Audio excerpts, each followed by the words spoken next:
कशिश यानी नन्ही परी के केस में सुप्रीम कोर्ट का जो वर्डिक्ट आया है उसमें यह कहा गया है कि सबूत इतने पर्याप्त नहीं थे कि इन्हें दोषी साबित किया जाए और इन्हें बाइज्जत बरी कर दिया जाता है। अब इस पूरे कानूनी प्रक्रिया में जो मेरा सवाल है वो ये है, अगर सबूत पर्याप्त नहीं थे, रिपोर्टें सही नहीं थी और जांच की और आवश्यकता थी, तो हाई कोर्ट इन आरोपियों को अपराधी मानकर इस केस को रेयरेस्ट ऑफ द रेयर में डालकर फांसी जैसी बड़ी सजा कैसे सुना देता है? और अगर हाई कोर्ट फांसी जैसी सजा सुना देता है तो सुप्रीम कोर्ट उसको पूरा उलटकर इनको बाइज्जत बरी कैसे कर सकता है?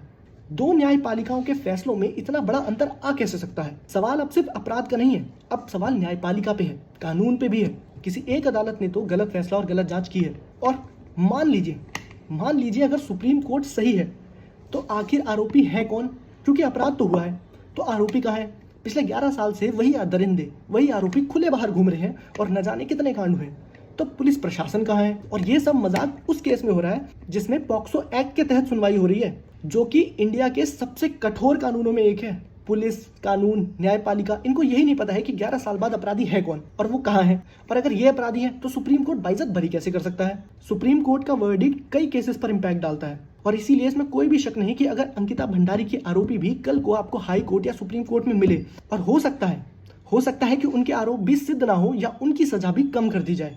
और ये सब हो रहा है उस भूमि में जिसे देवभूमि कहते हैं। न जाने वहां ऐसे दरिंदे कहां से आ गए। नंदा सुनंदा धारी देवी की भूमि पर आज नारी ही सुरक्षित नहीं है। 100 मीटर पर स्थानीय देवताओं के मंदिर मिलते हैं, लेकिन कानून और न्याय दूर दूर तक नहीं मिल रहा है। और ये वो भूमि है जहां गोलू देवता को न्याय के देवता के रूप में पूजा जाता है। वो गोलू देवता जो एक घुघुती तक को न्याय के तराजू में तोल जाते हैं। और आज उस राज्य में कानून है, न्यायपालिकाएं हैं, सरकारें हैं, लेकिन कशिश की आत्मा पिछले 11 साल से न्याय की इंतजार कर रही है। तो क्या इसे देवभूमि कहा जाना चाहिए? सवाल तो अब ये भी है।